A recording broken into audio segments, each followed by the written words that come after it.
Tanzania.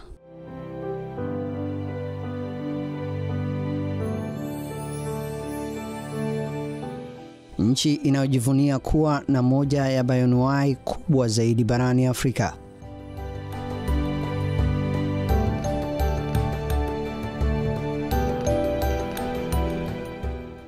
Hifadhi zake, mbuga na mapori yake ya akiba ni makazi ya wanyamapori wa aina nyingi.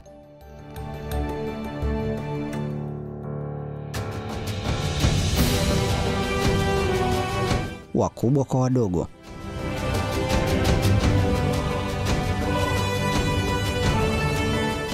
Lakini je, tunajua ni wangapi?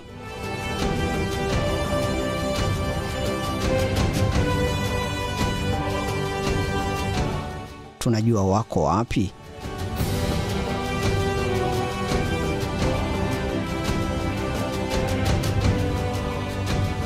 Wanahama vipi na hali yao ikoje?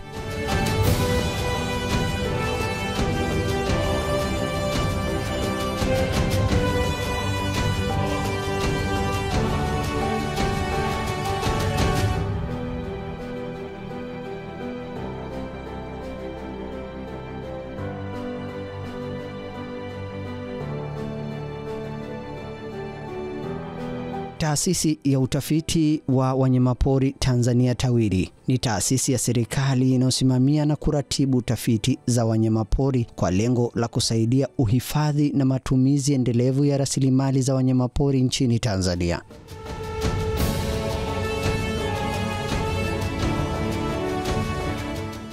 Miongoni mwa majukumu yake makubwa ni kuratibu sensa za wanyamapori.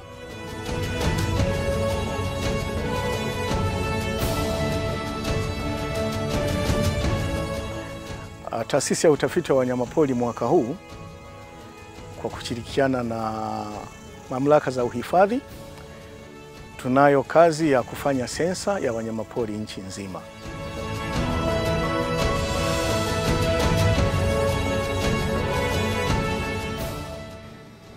Elephant 55 frame number 4.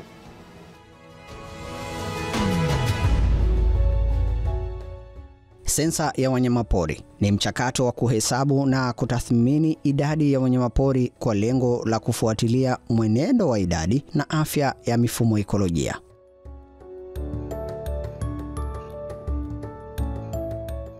Nchi hii ina mifumo ekolojia 9 ambayo huwa tunafanya sensa ya wanyamapori. Na mpaka sasa tayari tumeshafanya katika mifumo ekolojia 5. Tulianza na Katavi Rukwa, tukaenda Ruaha Rungwa, tukaenda Mikumi Silu Nyerere, tukaenda mfumo ekolojia wa West Kilimanjaro na Lake Natron, tukaenda mfumo ekolojia wa Mkomazi. Na kwa hiyo tumekamilisha mifumo ekolojia 5 katika 9 ambayo ni sawa na 65% ya mifumo ekolojia ambayo huwa tunafanya sensa ya wanyamapori. Kwa hiyo sasa tuko katika mfumo ekolojia wa 6 ambao ni wa Tarangire Manyara.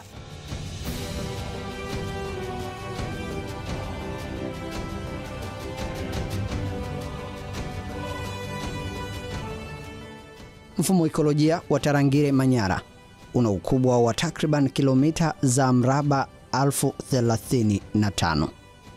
Ni mfumo mkubwa unaojumuisha hifadhi ya taifa Tarangire, ziwa Manyara, pori la akiba Mkungunero, pori tengefu la Simanjiro, mto wa Mbu na Lolkesale, jumuiya za hifadhi ya wanyamapori Burunge, Randilen na Makame, bila kusahau shoroba za wanyamapori za kwa kuchinja Kibaoni na Manyara Ranch.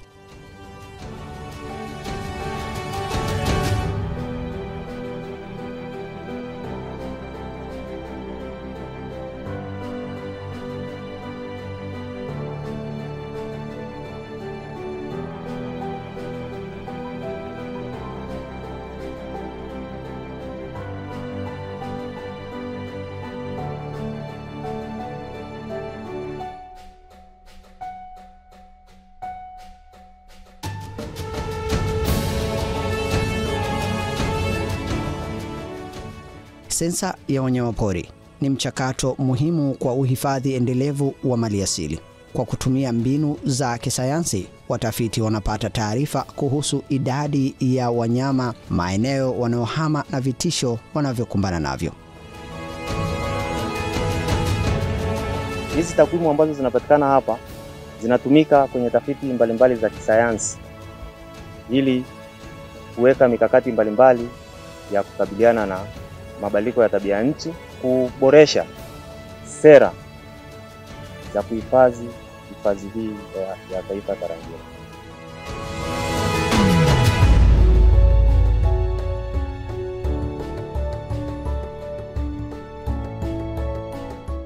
Ikiwa na ukubwa wa kilomita za mraba 2850, hifadhi ya Tarangire ni moja ya hifadhi kongwe zinazopatikana kwenye mfumo ekolojia huu.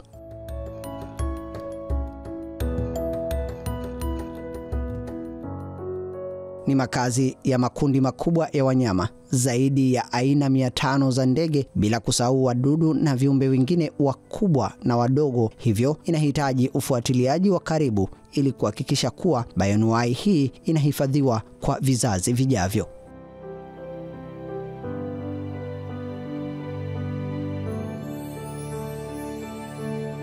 Sensa za wanyamapori katika mfumo ekolojia wa Tarangire Manyara zilianza mwaka 1987. Na toka kipindi hicho tayari tumeshafanya sensa 23 katika mfumo ekolojia huu, 12 zikiwa ni sensa za wakati wa kiangazi na 11 zikiwa ni sensa zilizofanyika wakati wa masika. Na kwa sensa ya mwisho ambayo tulifanya mwaka 2019 katika mfumo ekolojia huu wa Tarangire Manyara, tulikuwa na habari njema kwamba idadi ya tembo ilikuwa ni 4,500, likiwa ni ongezeko kutoka tembo 4,200 ambao walihesabiwa mwaka 2014. Lakini habari nyingine njema ni kwamba tulikuwa na jumla ya nyati 18,000 kwa hii sensa ya mwisho ya mwaka 2019. Nayo ikiwa ni habari njema ya ongezeko la nyati katika mfumo ekolojia huu kutoka nyati 7,000 mwaka 1990 mpaka nyati 18,000 mwaka 2019. Kwa hiyo tuko hapa ili kuweza kufanya sasa sensa ya nchi nzima ili tuweze kuona hali ikoje sasa hivi katika mfumo ekolojia wa Tarangire Manyara na kuja kujumuisha katika sensa ya nchi nzima ya kuidadi wanyamapori.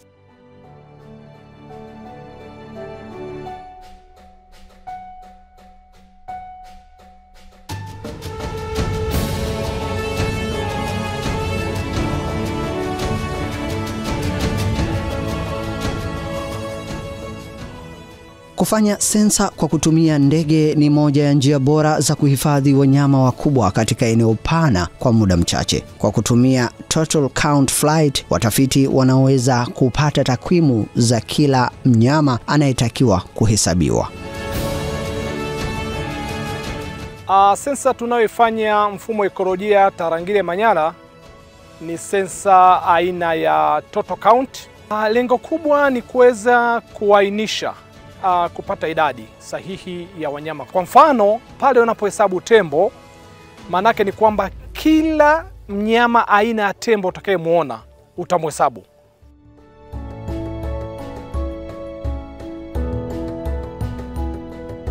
Njia ya Total Count inafanya kazi vizuri kwa wanyama wakubwa kama tembo, twiga na nyati ambao ni rahisi kutambuliwa kutoka angani, lakini pia inatoa idadi halisi ya wanyama badala ya makadirio ikiwa imefanyika kwa usahihi. Elephant 55 frame number 4. Aina za wanyama ambazo tunataka kuzifuatilia kwa karibu hasa ni tembo, nyati na twiga. Tunafahamu kulikuwa na changamoto ya idadi ya tembo kupungua kutokana na ujangili, lakini hata wakati wa ujangili mfumo ekolojia wa Tarangire Manyara ulikuwa na habari njema kwamba wanyama wa aina ya tembo bado waliendelea kufanya vizuri, na ndio maana waliongezeka kutoka 4,200 mwaka 2014 mpaka 4,500. Tunaangalia vile vile twiga tunajua twiga ni miongoni mwa wanyama ambao duniani wameanza kushuka. Sisi tuna huyu twiga Masai giraffe, na ameanza kupungua na ameingizwa katika kundi la wanyama ambao wako katika hatari ya kutoweka. Na kwa hiyo tunataka tufanye sensa na yeye ajumulishwe tuweze kuona mwenendo wa twiga katika mfumo ekolojia wa Tarangire. Maana ana changamoto zinazotokana na uwindaji haramu. Kuna watu wanawinda twiga, lakini kuna magonjwa, lakini vile vile kuna changamoto kubwa ya kutoweka kwa maeneo ambayo ni makazi ya twiga.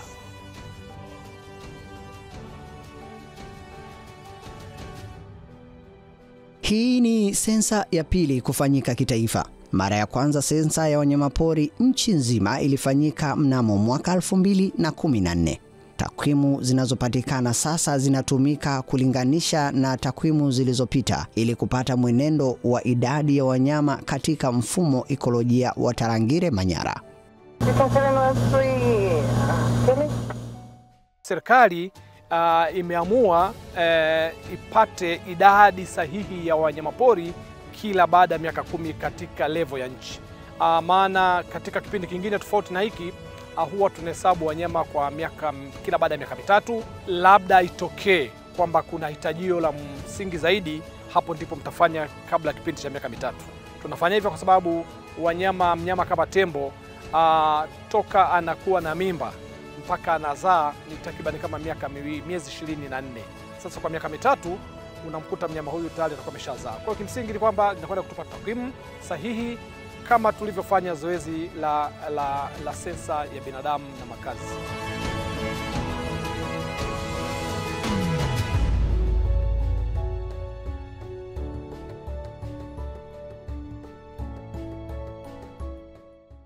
Maendeleo ya teknolojia yana mchakato mkubwa katika ubora na ufanisi wa kazi. Kwa kutumia vifaa maalum kama vinasa sauti na kamera, wakusanya taarifa wanaweza kukusanya taarifa na kutunza kumbukumbu ya taarifa hizo kwa ajili ya rejea na uhakiki wakati wa kuchakata taarifa.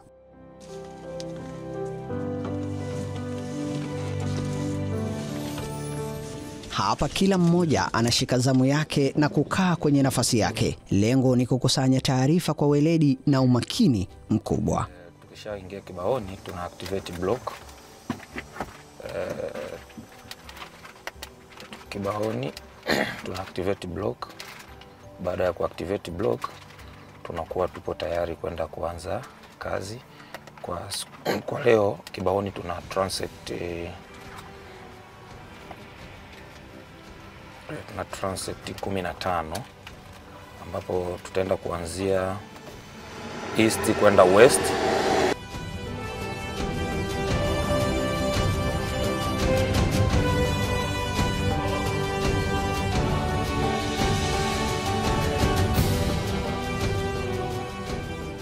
Tunapoanza kazi nitakuwa napata taarifa kutoka kwa RICOs, ambao kuna RICO wa kushoto na RICO wa kulia. Akiona mnyama yoyote nina mark waypoint niliposikia, let's say itakuwa ni waypoint namba 1. Mnyama aliyemuona labda ni giraffe, naweka species code GR. Observation ameona wangapi, ataniambia labda 5 au 6. Mimi najua sauti hii ni ya mtu wa left, nitaweka left. Ataniambia band au picha, ameona kwenye kamera yake, baada ya kuona anapiga picha, ananiambia ni picha namba ngapi, naandika picha namba. Watazamaji wa nyuma, yaani rear seat observers, wanatakiwa kuwa na elimu ya kutosha juu ya wanyama, kwani wao ndio watazamaji wa awali. Umakini na weledi wao ndio msingi wa mwenendo wa matokeo ya sensa. Tunafanya hili zoezi kwa ustadi sana, kwa njia za kisayansi ambazo zimepitishwa duniani, kwamba tunatumia line transect, kwamba ndege inapita kwenye njia ambayo imethibitishwa kwamba hiyo njia huwezi kurudia tena. Elephant.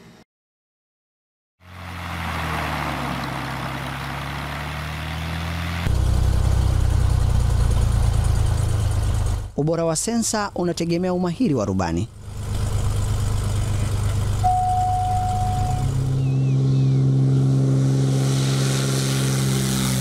Uongozaji wake wa ndege pia utaamua matokeo ya sensa.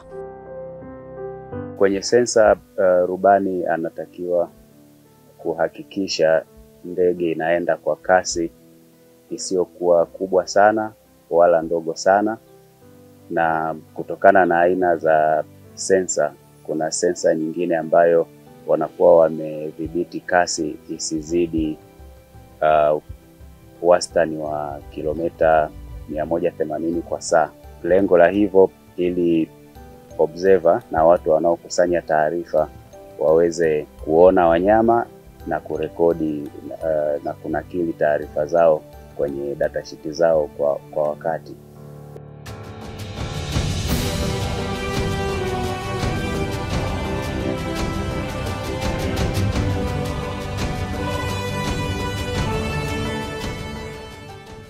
Ili data ziwe na maana ni lazima zitafsiriwe. Wataalamu wa kuchakata taarifa hupokea taarifa zilizokusanywa kwa lengo la kuzichakata na kuzitafsiri.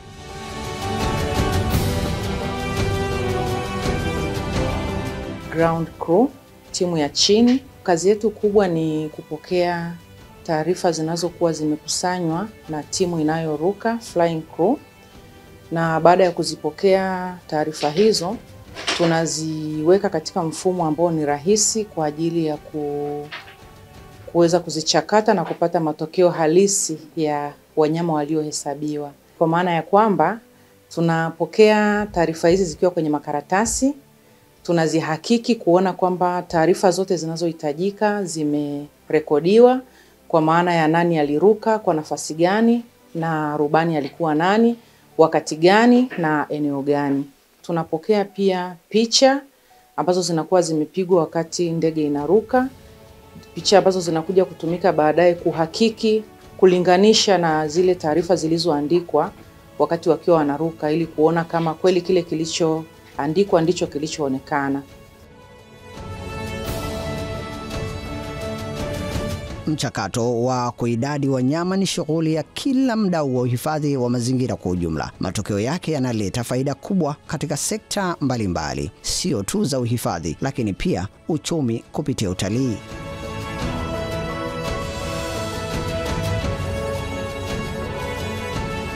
Sensa kimsingi inanisaidia mimi kuweza kuwaambia watalii kwamba nina idadi kiasi gani ya wanyama, nina idadi kiasi gani ya ndege, nina idadi kiasi gani ya vivutio vyote vilivyoko, ikiwa kwamba ni viumbe hai. Kwa hiyo kiujumla, kuweza kujua idadi ya wanyama na viumbe kwenye hifadhi, ndivyo utalii utaweza kufanyika.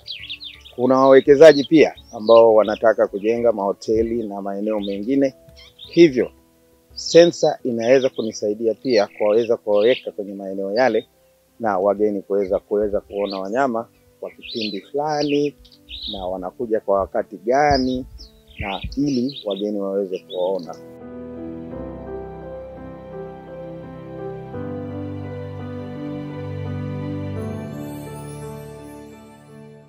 Maendeleo ya uhifadhi yanategemea sana sensa na tafiti. Ni jukumu la kila mmoja kutumia matokeo ya sensa hizi ili kuleta mabadiliko chanya, kutunga sera imara za uhifadhi na kuweka mikakati madhubuti ili kuhakiki maliasili na bayoanuai na kuwa salama kwa vizazi vya sasa na vijavyo.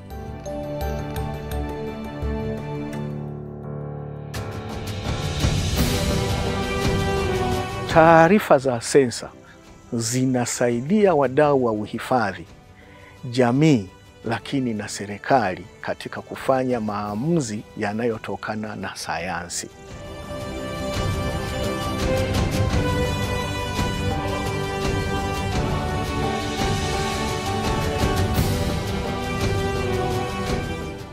TAWIRI, utafiti kwa uhifadhi endelevu.